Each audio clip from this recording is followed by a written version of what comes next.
ला महोत्सव में हिस्सा लिया और वहां पर अपना उन्होंने संबोधन दिया। और अब बात करते हैं मजबूत हो रही भारतीय अर्थव्यवस्था की, जिसमें कि तमाम संकेत ये मिल रहे हैं कि भारतीय अर्थव्यवस्था अनुमान से भी ज्यादा मजबूत होती जा रही है। प्रतिकूल वैश्विक माहौल के बीच भारतीय अर्थव्यवस्था लगातार बेहतर प्रदर्शन कर रही है। सरकार द्वारा जारी ताज़ा जीडीपी के आंकड़े अनुमान से भी बेहतर रहे हैं। वहीं जिसके बाद एजेंसियों और अर्थशास्त्रियों ने भी अपने विकास दर के अनुमान में बदलाव कर लिया है। जीएसटी कलेक्शन के मामले में भी नवंबर का महीना शानदार साबित हुआ है। हालिया जारी आंकड़ों के मुताबिक जीएसटी कलेक्शन में बीते साल के समान महीने के मुकाबले 15% के उछाल के साथ 1.67 लाख करोड़ रुपए से भी ये अधिक रहा। इसी के साथ विनिर्माण क्षेत्र में भी बेहतरीन सुधार भी भारतीय अर्थव्यवस्था की सुनहरी तस्वीर पेश कर रहा है। तो लगातार बेहतर प्रदर्शन के साथ भारतीय अर्थव्यवस्था नई ऊंचाइयों को छू रही है और इसे लेकर देश दुनिया से इसे सराहना मिल रही है।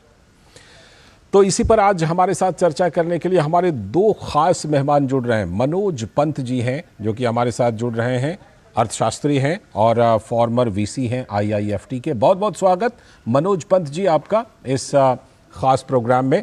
और शिशिर सिन्हा जो कि वरिष्ठ आर्थिक पत्रकार हैं, वो भी हमारे साथ जुड़ गए हैं। बहुत बहुत स्वागत शिशिर आपका भी। मैं शुरुआत करता हूं शिशिर जी से। शिशिर, जिस तरह के ये संकेत मिल रहे हैं, काफ़ी उत्साहजनक संकेत हैं। आप देखिए, चाहे कोई भी डेटा हो, आप चाहे जीएसटी कलेक्शन का ले लीजिए, चाहे विनिर्माण क्षेत्र के डेटा को ले लीजिए, जीडीपी के डेटा को ले लीजिए, शेयर बाजार से जो खबरें आ रही हैं उसको ले लीजिए, ये सारे संकेत काफ़ी सुखद हैं। क्या ये भी उम्मीद हम कर सकते हैं क्या कि अगर यही माहौल रहा तो संशोधन करके जो जीडीपी का विकास दर है उसे हम और बढ़ता हुआ देखेंगे? बिल्कुल, देखिए लालचंद जी, यहाँ पर एक चीज आपको मैं ध्यान दिलाना चाहूंगा कि हमारी अर्थव्यवस्था में सबसे बड़ी हिस्सेदारी सेवा क्षेत्र की है जी, जो लगभग 53-54% है। अभी के समय में जो आंकड़े आए दूसरी तिमाही के, उसमें सेवा क्षेत्र और कृषि की स्थिति बहुत अच्छी नहीं दिखी, लेकिन उद्योग ने जो है वो काफी अच्छा किया और उसमें सबसे ज्यादा योगदान विनिर्माण का रहा, जिसे हम लोग मैन्युफैक्चरिंग सेक्टर के नाम से जानते हैं। अभी के समय में चूंकि देश में कंजम्पशन यानी कि मांग बढ़ रही है, और मांग बढ़ने का एक असर जो होता है कि आपके विनिर्माण क्षेत्र में बढ़ोतरी देखने को मिलती है। और उसका जो एक ट्रेलर कह लीजिए वो हमने देखा पीएमआई मैन्युफैक्चरिंग में, जो कि 1 दिसंबर को जारी किया गया और ये 56 पर आ गया। 56 का महत्व क्या है? अगर हम देखते हैं पीएमआई में, तो 50 के ऊपर एक्सपेंशन और 50 के नीचे कॉन्ट्रैक्शन। जब 50 के ऊपर एक्सपेंशन है यानी उद्योग का विस्तार हो रहा है। विस्तार कहां से हो रहा है? एक तरफ हमारे मांग में बढ़ोतरी है और दूसरी तरफ जो लागत है उसमें कमी आई है। तो इन दोनों का मिला जुला असर है कि विनिर्माण के क्षेत्र में, मैन्युफैक्चरिंग के सेक्टर में हम बढ़ोतरी देख रहे हैं। अब इसका असर क्या है? सबसे बड़ा असर यह है कि रोजगार के नए मौके बनेंगे, जो कि आज की सबसे बड़ी जरूरत है। तो अर्थव्यवस्था का ये विकास होना एक मायने में यह भी महत्वपूर्ण है कि रोजगार के मौके को लेकर के, जिसको लेकर के समय समय पर बात उठती रही है, वो यहां पर बनती हुई दिख रही है, जिसका जिक्र पीएमआई मैन्युफैक्चरिंग में भी किया गया। शिशिर, अगर आपके जरिए हम इस बात को समझना चाहें कि ये जो सुखद स्थिति आई है, देखिए 2-3 चीजें, एक तो मेक इन इंडिया, दूसरा आत्मनिर्भर भारत, तीसरी बात जो पीएलआई सरकार ने जो घोषित की थी, आपको लगता है कि उसका ये सुखद नतीजा, क्योंकि बात ज़्यादातर अभी उद्योग क्षेत्र की ही हम कर रहे हैं और आपने जैसा कहा कि कृषि क्षेत्र और सेवा क्षेत्र के अगर आंकड़े और ज़्यादा आएंगे तो वो तो और ज़्यादा सहयोग करेंगे, लेकिन उद्योग क्षेत्र की ही बात करें तो ये तीनों चीज़ें जो सरकार की कोशिश थी वो अब कामयाबी का रंग दिखाने लगी है क्या? और देखिए, निश्चित तौर पर पीएलआई जो है, हमने देखा है कि कुछ क्षेत्रों में, जैसे मोबाइल हैंडसेट के मामले में कहें, वहां पर स्थिति काफी बेहतर दिख रही है। इलेक्ट्रॉनिक में हम देखें, वहां पर थोड़ी स्थिति बेहतर दिख रही है। और एक अच्छी चीज ये है कि ग्लोबल सप्लाई चेन में हम सप्लाई करने की स्थिति में आ रहे हैं। अभी तक ये होता था कि हमारा सबसे ज्यादा जोर होता था डोमेस्टिक के ऊपर। अभी क्या है कि डोमेस्टिक तो हमारा बड़ा है ही, भले ही हमारे निर्यात में गिरावट आई है, लेकिन अगर हम बीते समय के मुकाबले देखें तो जो ग्लोबल सप्लाई चेन में हमारी हिस्सेदारी से उसमें थोड़ी बढ़ोतरी हमें देखने को मिल रही है। और उसकी एक वजह यह है कि दूसरे देशों के साख और दूसरे देशों की जो प्रतिस्पर्धा करने की क्षमता है उसके मुकाबले हमारी स्थिति बेहतर हुई है। तो पीएलआई का निश्चित तौर पर योगदान है। और दूसरा, आत्मनिर्भर भारत को लेकर के एक जो हमेशा आशंका जताई जाती है कि आत्मनिर्भर भारत का मतलब है कि आप बाहर से कुछ भी ना मंगाएं, लेकिन बाहर से जहां पे आपको कच्चा माल चाहिए तभी तो आप पक्का माल तैयार करेंगे। जी जी। तो वो आत्मनिर्भर भारत की प्रकल्पना में ये बहुत ही महत्वपूर्ण तथ्य है कि हम आयात भी कर रहे हैं और यहां से सामान का निर्यात भी कर रहे हैं। ये अलग बात है कि वैश्विक व्यवस्था जो इस समय है, जहां पर दुनिया के अलग अलग देशों में हम थोड़ी सुस्ती देख रहे हैं, उसका असर निर्यात पर पड़ा है, इससे कोई इनकार नहीं कर सकता। और दुनिया के कई देश इससे जूझ रहे हैं। हमारी ये जो स्थिति, मैंने जैसा कहा कि हमारे लिए घरेलू मांग 140 करोड़ की आबादी वाले देश में घरेलू मांग काफी ज्यादा है।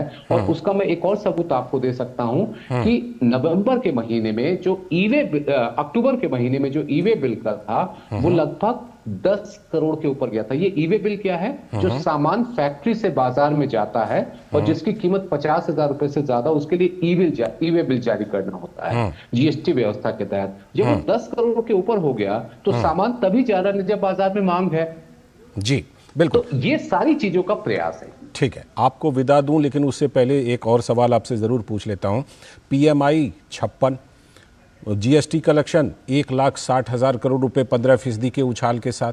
अभी देखिए जो 4 लाख करोड़ रुपए वाला शेयर बाजार है उसमें चौथे शेयर बाजार के रूप में हमारा शेयर बाजार शामिल हुआ। आप एक अर्थशास्त्री के तौर पर क्या ये देख पा रहे हैं कि बड़ी जल्दी हम ये सुन सकते हैं कि जीडीपी की विकास दर 8 से तो ऊपर गई ही और उससे आगे भी जा सकती है? लालचंद जी, मैं अर्थशास्त्री की बजाय अपने आप को अर्थशास्त्र का छात्र कहूंगा। जरूर। छात्र होने के नाते हम जरूर ये कह सकते हैं कि आने वाले दिनों में विकास दर में तेजी आएगी। लेकिन 8% अभी थोड़ी जल्दबाजी है। हमारे लिए जो एक रियलिस्टिक वास्तविकता वाली जो संख्या है वो 7% के करीब में कहनी चाहिए। ठीक है, इसी जवाब के साथ आपको फिलहाल हम धन्यवाद करना चाहेंगे क्योंकि आपकी कोई और भी व्यस्तता है, लेकिन इसी उम्मीद के साथ आपका बहुत बहुत धन्यवाद जुड़ने के लिए शिशिर सिन्हा। और हमारे साथ लगातार मनोज पंत जी भी जुड़े हुए हैं, उनसे भी हम बात करते हैं। मनोज जी, आपसे भी वही सवाल मैं ज़रूर लेना चाहूँगा। सबसे पहले तो ये जो इतने जगह से ये इतने सुखद आंकड़े आ रहे हैं, शेयर बाज़ार हो, पीएमआई हो, जीएसटी कलेक्शन हो, तमाम जगहों से ये जो सुखद आंकड़े आ रहे हैं, सबसे पहले तो इसका कारण आपकी समझ में कौन कौन से ऐसे कदम हमारे रहे हैं जिसकी वजह से ये सुखद आंकड़े हमारे लिए अभी आ रहे हैं?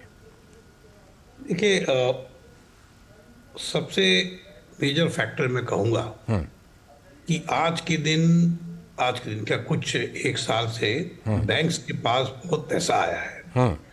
और दूसरा आप देखिए जो नया वर्ग है, जो यंगर जनरेशन है, वो बहुत ऑप्टिमिस्टिक है। और यंगर जनरेशन ऑप्टिमिज्म में काफी लोन लेके आगे बढ़ रहा है, उसमें कोई खराबी नहीं, ये तरीका होता है। इसमें आप देखेंगे कि ऑल्दो जीडीपी में काफी वृद्धि हुई है, लेकिन हमारी सेविंग रेट कम हुई है, इसमें कोई खराबी नहीं है। क्योंकि लोग बैंक में पैसा, एफडी में पैसा के बदले म्यूचुअल फंड में लगा रहे हैं, खरीदार में लगा रहे हैं, घर खरीदने में लगा रहे हैं। तो कोई डाउट ही नहीं है कि इकोनॉमिक बेसिस कंजम्पशन ग्रोथ का है, वो है availability of loans in banks और काफी ऑप्टिमिस्टिक यंगर जनरेशन, इसमें कोई शक की बात नहीं है। लेकिन वरी एक ही चीज पे है, क्योंकि जब प्रगति होती है तो सोचना पड़ता है कि प्रगति के समय कोई वरी का विषय है कि नहीं। मेरे ख्याल से 2 चीज के वरी का इशू है। ठीक है। एक है एग्रीकल्चर सेक्टर, क्योंकि आप देखेंगे जो लोग कोविड के टाइम वापस चले गए थे फार्म में डिस्टेंस के कारण, उसमें बहुत कुछ अभी वापस नहीं आए हैं। और आप देखेंगे कि एग्रीकल्चर सेक्टर में अनफॉर्चुनेटली ये साल इतना अच्छा नहीं रहा है।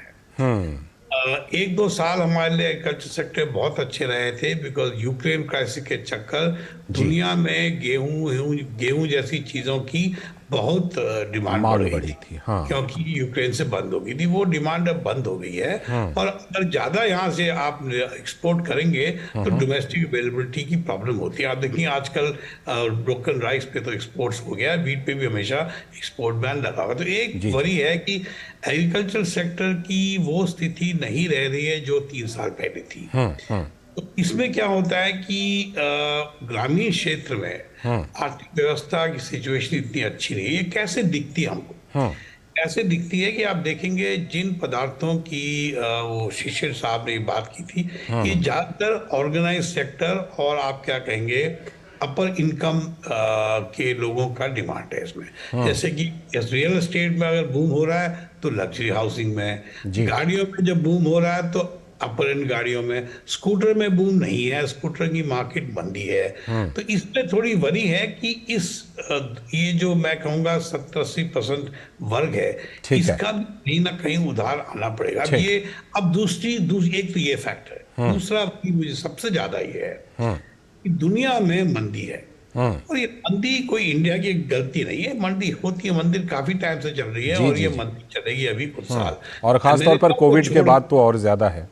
बिल्कुल नहीं, कोविड के देखिए कोविड में पूरी दुनिया गिरी थी, उसके बाद थोड़ी ऊपर आई है, उसका में ये पिछले 2-3 साल का फर्क पड़ेगा।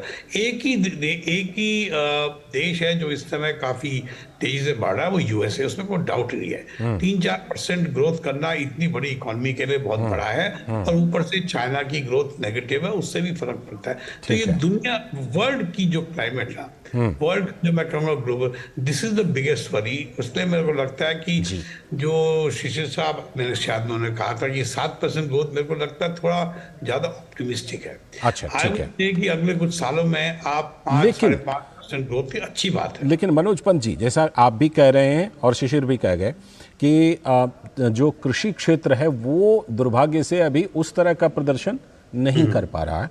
लेकिन अगर इस प्रदर्शन में सुधार हो जाए तो जिस तरह से ये विनिर्माण क्षेत्र प्रदर्शन कर रहा है, PMI 56 आया है और आगे चल करके हो सकता है इसमें और ज़्यादा सुधार हो, तो हम ये उम्मीद कर सकते हैं कि अगर उद्योग क्षेत्र के साथ साथ कृषि क्षेत्र, कृषि निर्यात वगैरह में भी बढ़ोतरी हो तो उससे ये डेटा आगे चल करके और सुधर सकता है। यस, लेकिन मैं ये कहूंगा कि अगर ये सेक्टर सुधर गए तो हो सकता है हम ये 6%, 6.5% ग्रोथ रेट सस्टेन कर पाए। अच्छा। लेकिन इससे आगे जा पाए ये मुश्किल है, क्योंकि याद करिए कि करीब 45-50% अपनी जीडीपी जो है वो या तो हम एक्सपोर्ट करते हैं या इम्पोर्ट करते हैं। तो जब दुनिया में थोड़ी मंदी होगी, थोड़ी मंदी यहाँ भी रिफ्लेक्ट करेगी ना, उसमें कोई डाउट ही नहीं है। इसमें ना इंडिया की गलती है ना इसमें कुछ nothing you can do about it. ये मतलब ये आपको मिली हुई है। तो मैं तो कह रहा हूँ 5-6 के बीच में अगर हम चलते रहे तो we are doing extremely well compare to rest of the world, कोई डाउट ही उसमें नहीं है। लेकिन कहना कि हम 7-8% पहुंचेंगे, this is I think flight of imagination. Given दुनिया में क्या स्थिति है। और गिवन कि आप देखेंगे इस साल भी एग्रीकल्चर सेक्टर में कोई अगले साल कोई ज्यादा एक्सपेक्टेड नहीं है, क्योंकि ये खराब साल रहा है मानसून के हिसाब से। सो ये सब चीजें, और ये लास्टली ये जो PMI की बात की है, ये बात तो सच है। मैन्युफैक्चरिंग सेक्टर, याद करिए मैन्युफैक्चरिंग सेक्टर का अपना शेयर करीब 20% है जीडीपी का। जीडीपी का 20%, बाकी 80% को थोड़ी ड्राइव करेगा। ठीक है मनोज पंत जी, कई आलोचक ये बात करते हैं कि भाई हमारी जो जीडीपी का विकास दर होना चाहिए वो तो 2 अंकों में होनी चाहिए, लेकिन जैसे आप कह रहे हैं कि नहीं, रियलिस्टिक ये है कि 6-7% भी अगर है तो बहुत अच्छा है। अगर कल को वैश्विक मंदी में सुधार होती है, ठीक, वैश्विक मंदी में सुधार की स्थिति आती है, तो वैसी स्थिति में, क्योंकि अभी भी भारत चैंपियन है विकास दर मामले में, तो वैसी स्थिति में अगर वैश्विक स्थिति में सुधार हो तो आपको लगता है कि भारत का भी ये आंकड़ा काफी ज्यादा बढ़ जाएगा? यस, क्योंकि 2 चीजें हैं। एक तो अगर दुनिया में मंदी कम हो तो वो भी हमको ऊपर उठा लेगी। तो 6-7% पहुंचना कोई मुश्किल काम नहीं है। दूसरी एक और चीज है, याद करिए कि अब कब तक चलेगा मैं कह नहीं सकता। आजकल जियोपॉलिटिक्स बहुत इंपॉर्टेंट चीज होती है, उसको इग्नोर करना, खाली न्यूज़पेपर वाले ज्यादा इग्नोर करते हैं, हम जो साइंटिस्ट, पॉलिटिकल साइंटिस्ट होते हैं नहीं करते इग्नोर।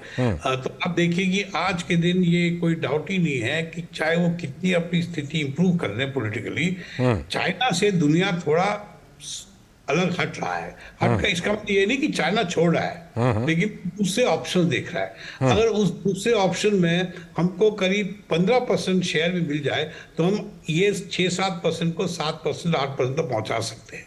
लेकिन क्वेश्चन ये है कि हम कर सकेंगे नहीं, हमारी आर्थिक स्थिति, हमारी लॉजिस्टिक्स इसके तैयार है कि नहीं, हमारी पॉलिसीज के तैयार है। मतलब आप खाली देखिए पीएलआई की आपने बात की, PLI is a good measure, but PLI still incentive. मैं तो कह रहा हूं कि असली ग्रोथ होती है जिसमें इंसेंटिव की जरूरत नहीं पड़नी चाहिए। नहीं, और मुझे तो ये भी पता नहीं कि अब ये जो जो इलेक्ट्रॉनिक की कह रहे हैं, that is very hopeful, because ये मेजर शेयर इसका चाइना का है। तो वो कितना यहाँ आ सकते हैं, कितना मुश्किलें कर सकते हैं, अगले 3-4 साल में ये कह सकता है कि या तो हम 5-5.5 पे रहेंगे या 7-8% पे पहुंच जाएंगे। बिल्कुल, आप जो बात कह रहे हैं, आप जो बात कह रहे हैं ये बात सच है कि अगर बिल्कुल मजबूत क्षेत्र हो जाए तो उसको किसी इंसेंटिव की जरूरत नहीं पड़ेगी। लेकिन भारत में जो स्थिति है उसमें अभी इंसेंटिव जरूरी है और वो सरकार ने किया भी है। ये अभी एक ही याद करिए, पीएलआई ओपन एंडेड इंसेंटिव नहीं है। PLI is not a subsidy. PLI is subject to conditions. जी जी, बिल्कुल बिल्कुल। कंडीशंस कब तक मिले हो? अब मेरे ख्याल से जितना मैं देखा अभी तक कोई PLI का असेसमेंट नहीं हुआ है। ठीक, एक बात जो मैं यहाँ जोड़ना चाहूँगा, आपने कहा कि यूएसए जो अमेरिका है उसकी भी अर्थव्यवस्था इतनी बड़ी अर्थव्यवस्था होने के बावजूद फिलहाल 3-4% के हिसाब से बढ़ रही है, लेकिन जो उनका PMI है वो 50 से नीचे है पिछले लगातार 13 महीनों से, और हमारा जो PMI है वो 56 अभी है, और हो सकता है आगे चल करके इसमें और बढ़ोतरी हो। तो इस कंट्रास्ट को आप किस तरह से देखते हैं? नहीं, एक तो 2 चीज़ है, एक तो उस लेवल को देखिए, हमारे लेवल को देखिए।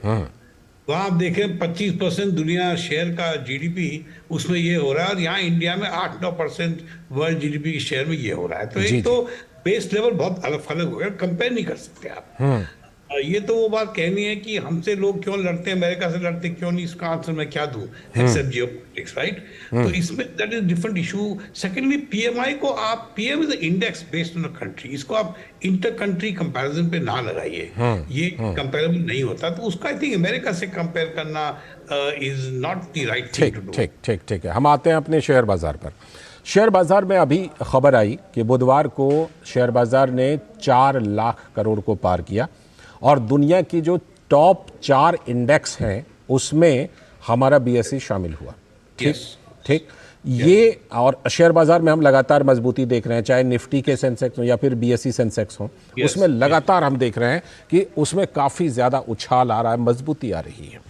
ये क्या संकेत दे रहे हैं? इसमें आपको लगता है कि घरेलू निवेशकों के साथ साथ विदेशी निवेशकों का भी भरोसा बढ़ रहा है? कौन कौन से ऐसे फैक्टर्स हैं जो इस भरोसे को बढ़ा रहे हैं? मैं हमेशा कहूंगा, जो विशेषज्ञ भी सब कहते हैं कि ज़्यादा स्टॉक मार्केट में ज़्यादा मत रीड करिए। ये स्टॉक मार्केट स्पेकुलेटिव मार्केट होती है, इसमें 2 चीज़ें हो रही हैं। एक तो ये वही मैं जो आपको बताया था, जो ऑप्टिमिज्म हमारे यंग में है आजकल। अब बात है, सच है कि बात छोड़िए, है ऑप्टिमिज्म तो काफी, इट इज नॉट, पहले खाली कुछ पैसे वाले लोग शेयर मार्केट में जाते थे, आजकल सब जा रहे हैं। मैं तो हाउसवाइफ, छोटे स्मॉल हाउसवाइफ सब आजकल स्टॉक मार्केट में इन्वेस्ट कर रहे हैं। ये लोग होपफुल हैं कि खाली पैसा बैंक में FD में डाल के कोई फायदे नहीं है। एक तो ये, दूसरा ये जो USA में जो इंटरेस्ट रेट बढ़ रही है और अभी इमीडिएटली घटने की चांस नहीं है, तो एक ग्लोबल पोर्टफोलियो सिलेक्शन भी चल रहा है। ये ग्लोबल पोर्टफोलियो सिलेक्शन करीब 6-7 महीने इंडिया से चला गया था, अब वापस आ गया है। तो इसकी कोई भरोसा नहीं है।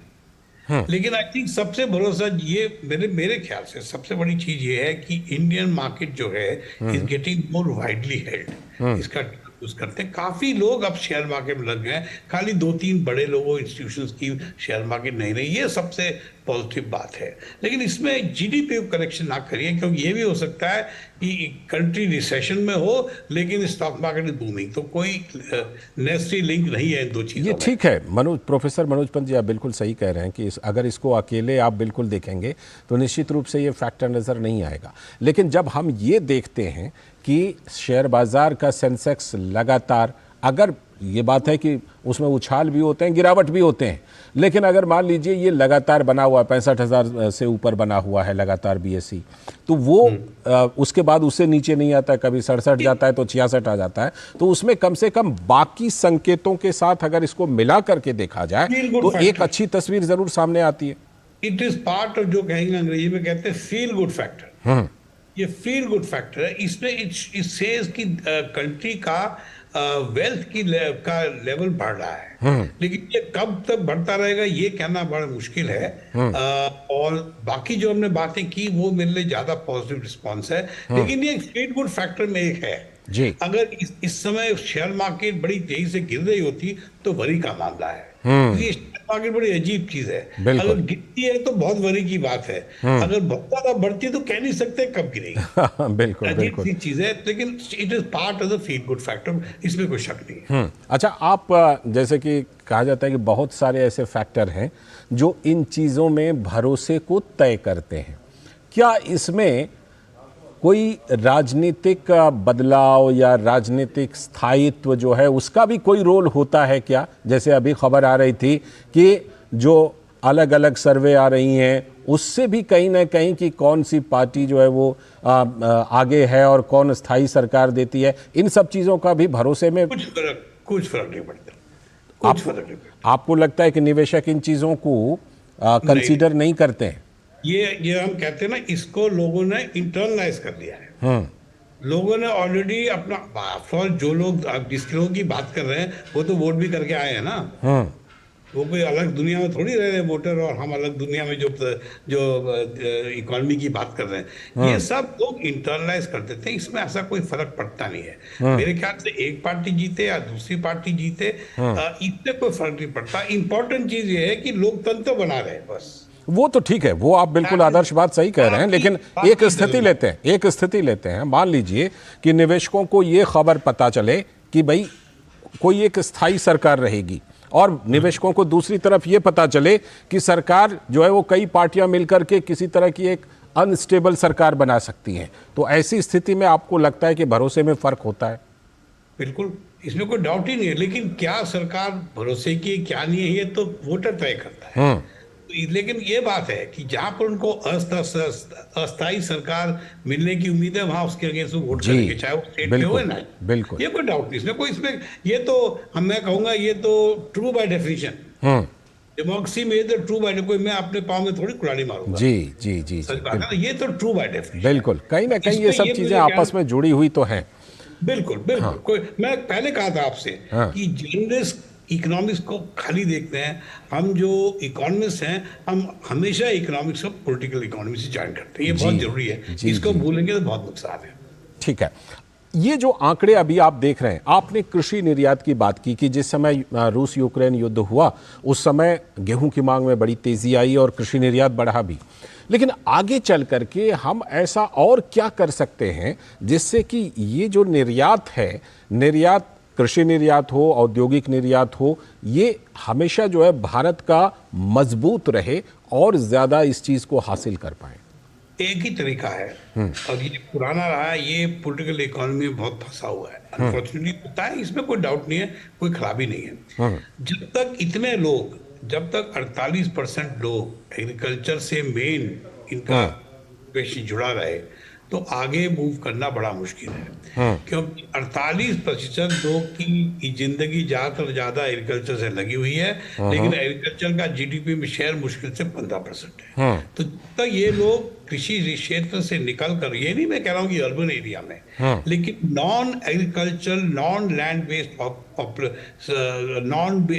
बेस्ड ऑक्यूपेशन में नहीं लगेंगे, तब तक आगे बढ़ना बड़ा मुश्किल है। ये सेक्टर ड्रैग करेगा इकोनॉमी, क्योंकि पॉलिटिकली ये सेक्टर को मोर एंड मोर सब्सिडी देनी पड़ेगी। तो जब तक ये इस क्षेत्र का, कृषि क्षेत्र जो बेसिक प्रोडक्शन क्षेत्र है, राइस, वीट प्रोडक्शन, राइस, जब तक इसका शेयर, लैंड बेस्ड प्रोडक्शन का शेयर कम नहीं होगा तो आगे बढ़ना बड़ा मुश्किल है। अब ये एक बात से मैं आपको छोड़ता हूँ, याद करिए, अमेरिका इंडिया से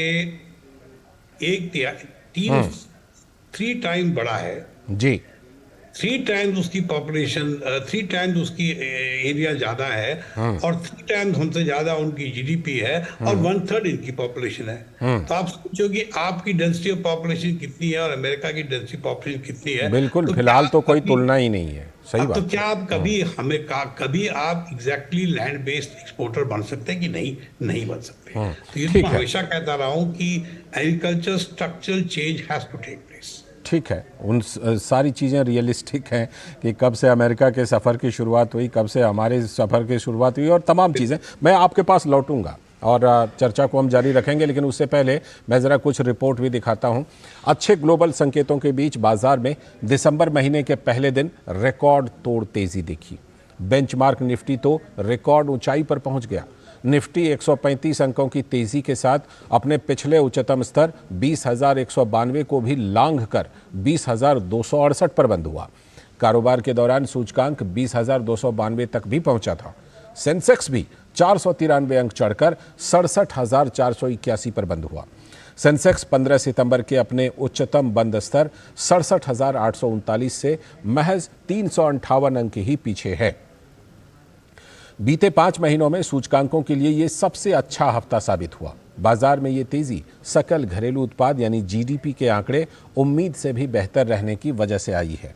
देश का जीडीपी चालू वित्त वर्ष की दूसरी तिमाही में 7.6% बढ़ा, जबकि बाजार को 6.8% वृद्धि के आसार दिख रहे थे। अर्थशास्त्रियों ने कहा कि सितंबर तिमाही में मजबूत आंकड़ों ने आगे भी अच्छी वृद्धि की राह तैयार कर दी है। आईसीआईसीआई सिक्योरिटीज ने वित्त वर्ष 2024 की दूसरी छमाही में वास्तविक जीडीपी वृद्धि पिछले वित्त वर्ष के मुकाबले 8% से कुछ ज्यादा रहने का अनुमान लगाया है, जिससे पूरे वित्त वर्ष में जीडीपी वृद्धि 7.9% होगी। आम चुनावों के बाद रोजगार और उत्पादकता के लिए व्यापक सुधार होने से वित्त वर्ष 2025 में वास्तविक जीडीपी में 8.4% की वृद्धि हो सकती है। राजस्थान और मध्य प्रदेश जैसे अहम राज्यों के हाल में संपन्न विधानसभा चुनावों के एग्जिट पोल में भारतीय जनता पार्टी यानी बीजेपी की बढ़त देख कर भी निवेशकों में जोश बढ़ा है। विशेषज्ञों ने कहा कि इन राज्यों में बीजेपी की जीत से केंद्र में राजनीतिक स्थायित्व की उम्मीद बढ़ेगी। नेशनल स्टॉक एक्सचेंज यानी एनएसई पर सूचीबद्ध कंपनियों का बाजार पूंजीकरण शुक्रवार को 4 लाख करोड़ डॉलर के पार पहुंच गया था। बीएसई पर एनएसई की तुलना में ज्यादा शेयर सूचीबद्ध हैं और इसका बाजार पूंजीकरण पिछले बुधवार को ही 4 लाख करोड़ डॉलर पर पहुंच गया था। प्रोफेसर मनोज पंत हमारे साथ लगातार जुड़े हुए हैं, इस पर चर्चा हम लोग करते हैं। प्रोफेसर पंत, जिस तरह से कि हम देख रहे हैं कि शेयर बाजार के, जैसे मैंने बताया कि ये आंकड़े लगातार सुधर रहे हैं, हमने चर्चा भी की कि इसका बिल्कुल एकदम से सीधा कनेक्शन तो नहीं होता, लेकिन ज़रूर सारे तत्व इसमें शामिल होते हैं। आपको क्या लगता है कि इसमें अगर आज के बाजार इतना ज़्यादा चढ़ा है, इतने ज़्यादा संकेत हैं, तो इसमें घरेलू निवेशकों के लिए कुछ मौका है क्या, कुछ अवसर है क्या निवेश करने का और ज़्यादा? क्वेश्चन फिर से बोलिए। हाँ, मैं ये कह रहा था कि जो शेयर बाजार लगातार मजबूती दिखा रहा है, उस मजबूती में क्या ऐसे संकेत छिपे हुए हैं कि जो घरेलू निवेशक हैं वो और ज्यादा वहां पर निवेश कर सकते हैं, उनके लिए अच्छा मौका है, अच्छा अवसर है? देखिए, एक चीज हमने अभी तक आपने रेज भी नहीं की, मैंने भी इसमें इतनी बातें नहीं की कि गवर्नमेंट का इन्वेस्टमेंट काफी तेजी से बढ़ रहा है, लेकिन अभी प्राइवेट इन्वेस्टमेंट इतना बड़ा नहीं है। हम एक्सपेक्ट कर रहे हैं कि प्राइवेट इन्वेस्टर्स भी थोड़े ऑप्टिमिस्ट होके आगे इन्वेस्ट करें। तो अगर ये शेयर मार्केट ऐसा बढ़ता रहा तो उसमें पॉसिबिलिटीज है कि इन्वेस्टर देख पाए कि मेरे को भी इन्वेस्टमेंट फंड्स मिल पाए। अब ये कब स्टार्ट होगा ये मैं कह नहीं सकता हूँ। सबसे पहले ऑप्टिमिज्म प्राइवेट सेक्टर में क्यों नहीं आई अभी तक? अभी तक प्राइवेट सेक्टर उस बेसिस पे इन्वेस्ट नहीं कर रहा जो उनको करना चाहिए। चाहे वो खाली आप बाहर के इन्वेस्टर के बेसिस पे आगे नहीं बढ़ पाएंगे जी। ये डोमेस्टिक इन्वेस्टर्स कब वापस आएंगे, when will they get optimistic about the market, ये कहना बड़ा मुश्किल है। खाली शेयर बाजार से नहीं आती ऑप्टिमिज्म, क्योंकि शेयर बाजार तो 2 रुपए कल 50 हो जाता है, 50 का 2 1 भी हो जाता है।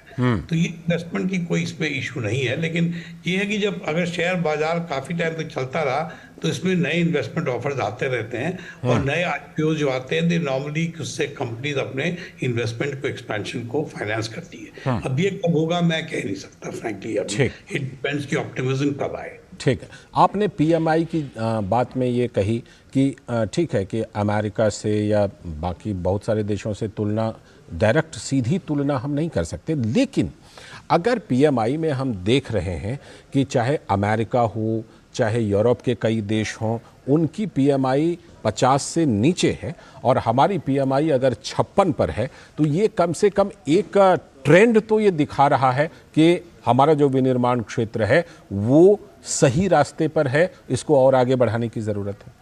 ये तो ठीक है, बट मैं आपको फिर वही रिपीट कर रहा हूँ, उन सेक्टर्स में एग्रीकल्चर सेक्टर का शेयर 2-3% होता है। हमारी इकोनॉमी में शेयर एग्रीकल्चर सेक्टर 15% है और जो लोग उस एग्रीकल्चर सेक्टर में डिपेंड करते हैं वो 48%। जी, तो 3% या 2% होता है, तो वहाँ पर उनके लिए मैटर नहीं करता। उनके लिए पीएमआई ज्यादा इंपॉर्टेंट है, हमारे लिए पीएमआई इंपॉर्टेंट है, बट खाली वो मैटर नहीं करता, और भी चीजें मैटर करती हैं। बिल्कुल। बहुत बहुत धन्यवाद प्रोफेसर मनोज पंत जुड़ने के लिए और इस खास चर्चा में शामिल होने के लिए। और अब जो पीएमआई की हम बात कर रहे थे उसी से जुड़ी हुई एक बड़ी खबर, भारत के विनिर्माण क्षेत्र में बेहतरीन सुधार देखने को मिला है। नवंबर महीने में मांग बढ़ने और कीमतों का दबाव सुस्त होने से बढ़ोतरी दर्ज की गई। S&P ग्लोबल के ताज़ा सर्वेक्षण के मुताबिक नवंबर में परचेजिंग मैनेजर्स इंडेक्स यानी कि पीएमआई बढ़कर 56 रहा। यह अक्टूबर में 8 महीने के न्यूनतम स्तर 55.5 पर था। वैश्विक रेटिंग एजेंसी के मुताबिक अक्टूबर की सुस्ती के बाद उत्पादन में वृद्धि हुई। इसका प्रमुख कारण ग्राहकों से मजबूत मांग आना और आपूर्ति के लिए अनुकूल श्रृंखला होने से उत्पादन बढ़ना है। इस दौरान महंगाई का दबाव भी घटा। ज़्यादातर कंपनियों के अक्टूबर के बाद से शुल्क में बदलाव नहीं करने के कारण इसमें वृद्धि हुई है। सर्वेक्षण में शामिल कंपनियों के अनुसार आमतौर पर सकारात्मक मांग का रुझान, ग्राहकों की अधिक मांग और बाजार की अनुकूल दशाएं कायम रहीं। हमारे साथ हमारे आर्थिक मामलों के संवाददाता, हमारे सहयोगी अजय मिश्र जुड़ चुके हैं फ़ोन लाइन पर हमसे बात करने के लिए। अजय, ये जो 56 की पीएमआई है और ख़ास तौर पर जो हम कंट्रास्ट अभी बातचीत में भी दिखा रहे थे कि चाहे अमेरिका रहें, यूरोप के कई देश रहें, उनमें बहुत सारे देशों के जो पीएमआई हैं वो 50 से नीचे हैं, जबकि हमारे 56 हैं। ये क्या कहानी कहते हैं, क्या संकेत दे रहे हैं अजय मिश्र?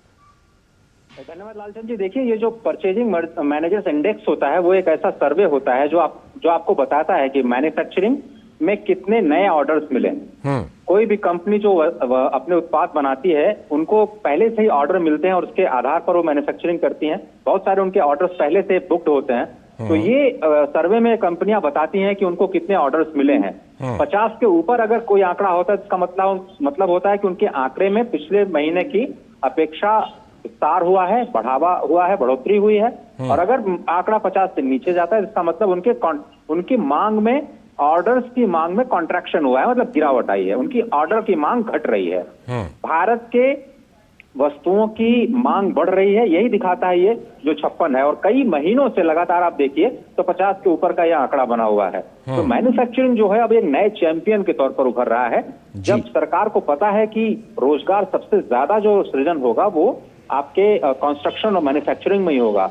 और मैन्युफैक्चरिंग इस बार के जो दूसरी तिमाही के आंकड़े आए हैं जीडीपी के, उसमें भी सबसे बड़ा चैंपियन क्षेत्र बनकर के उभरा है, जिसमें 14% की बढ़ोतरी दर्ज की गई है। इसलिए मैन्युफैक्चरिंग इस सीजन का नया फ्लेवर है। मेक इन इंडिया पे जो बढ़ावा दिया जा रहा है उसका नतीजा है। साथ ही साथ जो पीएलआई स्कीम के जरिए सब्सिडी के माध्यम से जो मैन्युफैक्चरिंग को बढ़ावा देने की कोशिश की जा रही है आत्मनिर्भर भारत के तहत, उसका नतीजा आपको देखने को मिल रहा है। अजय, आप हमारे साथ बने रहिएगा क्योंकि जीडीपी के आंकड़ों से जुड़ी एक खबर दिखाते हैं, फिर उस पर भी मैं आपसे ज़रूर बात करूंगा। ताज़ा जारी जीडीपी के आंकड़े अनुमान से बेहतर रहे हैं। नवंबर में जीडीपी कलेक्शन बीते साल के समान महीने के मुकाबले 15% के उछाल के साथ 1.67 लाख करोड़ रुपए से भी अधिक रहा है। वहीं अंतर्राष्ट्रीय मुद्रा कोष ने भारत की जीडीपी और जीएसटी कलेक्शन को सराहा है। आईएमएफ के कार्यकारी निदेशक और भारत सरकार के पूर्व मुख्य आर्थिक सलाहकार केवी सुब्रमण्यम ने नवंबर 2023 में भारत के प्रभावशाली जीएसटी कलेक्शन की सराहना की। उन्होंने कहा कि अगले 1.5 से 2 वर्षों के भीतर जीएसटी कलेक्शन प्रति माह 2 लाख करोड़ रुपए तक पहुंच सकता है। उन्होंने इस सफलता का श्रेय सरकार की ओर से लागू की गई ठोस कर नीतियों को दिया। केवी सुब्रमण्यम ने कहा कि जीएसटी संग्रह का अच्छा प्रदर्शन अच्छी नीति लागू करने के कारण है। सुब्रमण्यम ने जोर देकर कहा कि जीएसटी संग्रह में सकारात्मक प्रदर्शन भारत की अच्छी तरह से तैयार की गई कराधान नीतियों की व्यापक सफलता को दर्शाता है। आईएमएफ के कार्यकारी निदेशक ने जीडीपी के आंकड़ों पर संतोष व्यक्त करते हुए कहा, मैं दूसरी तिमाही में 7.6% की जीडीपी वृद्धि दर को देखकर बहुत खुश हूं। ये वित्त वर्ष 2023 में 7.2% की वृद्धि और चालू वित्त वर्ष की पहली तिमाही में 7.8% की वृद्धि के बाद आया है। इसीलिए साल की पहली छमाही में अर्थव्यवस्था औसतन 7.7% की दर से बढ़ी है, जो एक वैश्विक अर्थव्यवस्था में मौजूद बाधाओं के बीच भारतीय अर्थव्यवस्था के लिए शानदार प्रदर्शन है। और केवी सुब्रमण्यम ने भारतीय अर्थव्यवस्था पर पूर्व आरबीआई गवर्नर रघुराम राजन की टिप्पणी पर कहा कि वे जो सवाल उठा रहे थे उसका जवाब जीडीपी के आंकड़ों ने ही दे दिया है। उन्होंने कहा कि यह ध्यान रखना महत्वपूर्ण है कि महामारी के दौरान कई लोग थे जो बहुत नकारात्मक थे। ऐसे लोगों ने वास्तव में कहा था कि उस वित्तीय वर्ष के लिए जीडीपी में 20% से अधिक की गिरावट आएगी। कई लोगों ने इस तरह के बयान दिए और मुझे लगता है कि इनमें से कुछ भी सच नहीं हुआ है। अजय मिश्र हमारे साथ जुड़े हुए फोन लाइन पर। अजय, रघुराम राजन की टिप्पणियों का जवाब दिया है अभी सुब्रमण्यम जी ने। ये जो तमाम चीजें हैं, जो आशंकाएं थी, जिन आशंकाओं को कई अर्थशास्त्री रखते थे, ये सारे के सारे आंकड़े उन आशंकाओं को निर्मूल साबित कर रहे हैं। देखिए, वो बहुत ही रोचक इंटरव्यू था राहुल गांधी जी के साथ रघुराम राजन का, जो कि पूर्व आरबीआई के गवर्नर रहे हैं, जिसको बार बार मीडिया में कोट किया जाता है और वही एक बार फिर से उछल करके आया है, क्योंकि मामला ये है कि जिन्होंने कहा कि देश के सामने 2 बड़ी चुनौतियां हैं। रघुराम राजन साहब ये बता रहे थे कि महंगाई एक बड़ी चुनौती है। 5% की महंगाई अगर उससे नीचे नहीं आती है तो भारत के लिए सबसे बड़ी मुश्किल वो है। और दूसरी ये कि 7%, 8% की जो विकास दर है वो तो आप पा ही नहीं सकते हैं, क्योंकि पैंडेमिक के दौरान इतने ज्यादा बादल छाए हुए थे अनिश्चितता की पूरी दुनिया में, ये लग नहीं रहा था कि भारत उन सबसे पार हो पाएगा। और सबसे बड़ी इकोनॉमी, उसके बहुत सारे फैक्टर्स जो कि भारत के खुद के अपने हाथ में नहीं थे। और ऐसा बहुत सारे, न केवल रघुराम राजन साहब, लेकिन बहुत सारे जो इकोनॉमिस्ट हैं वेस्ट में, जो अमेरिका से कमेंट्री कर रहे थे, उसमें उनका कहना था कि भारत सबसे बड़ी अर्थव्यवस्था है, सबसे तेज रफ्तार अर्थव्यवस्था है। और चीन जिस तरह से नीचे जा रहा है, तो जब चीन नीचे जा रहा है तो भारत के पास ऐसी कोई जादू की छड़ी नहीं है कि वो बेहतर कर पाए। लेकिन मुश्किल वक्त में आपने जब सही फैसले लिए कि आपको आत्मनिर्भर बनाने के लिए अपने जो अंदरूनी व्यवस्था है उसको पहले बेहतर करना है, अपने बैंकों को बेहतर करना है, अपने जो इंडस्ट्री है उसको सपोर्ट करना है, एमएसएमई को सपोर्ट करना है, टैक्सेशन आपको मैन्युफैक्चरिंग में कम करना है, तो हमने और जीएसटी को बढ़ावा देना है, टैक्स कंप्लायंस करना है, लोगों को ब्लैक मनी से शिफ्ट करके आपको डिजिटल इकोनॉमी की तरफ लेकर के जाना है। ये सारे जो लगातार एक के बाद एक फैसले लिए गए, उसकी वजह से आज आप देख रहे हैं कि पूरी दुनिया में किसी ने भी इतना अनुमान नहीं लगाया था कि हम 7.6% की दर से विकास कर पाएंगे।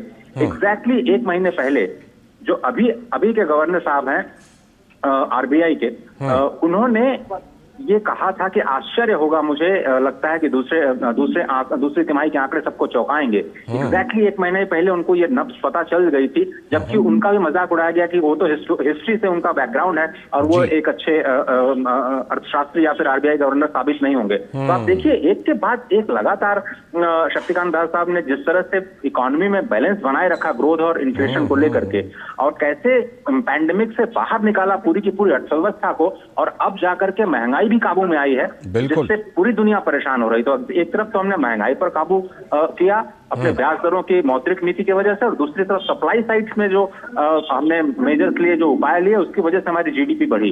इस वजह से मैं कहता हूं कि दुनिया ऊपर से जो दिखती है वो उतनी होती नहीं है, और जमीन पर जब असर दिखाई देता है तो लगता है कि भाई अर्थशास्त्री होना बहुत इंपॉर्टेंट नहीं है, क्योंकि और देश को चलाने के लिए आपको अर्थशास्त्री होना नहीं होनी जरूरी है, बल्कि आपको सही निर्णय सही समय पे लेना जरूरी है, और ये आंकड़े दिखाते हैं जो अभी आप जिसका जिक्र कर रहे हैं। बिल्कुल, वो आंकड़े दिखा रहे हैं, जमीनी आंकड़े हैं, और उसी जमीन पर जो आरबीआई के गवर्नर ने जिस तरह से काम किया है उनकी तारीफ आज दुनिया भर में हो रही है, ये भी हम सब देख रहे हैं।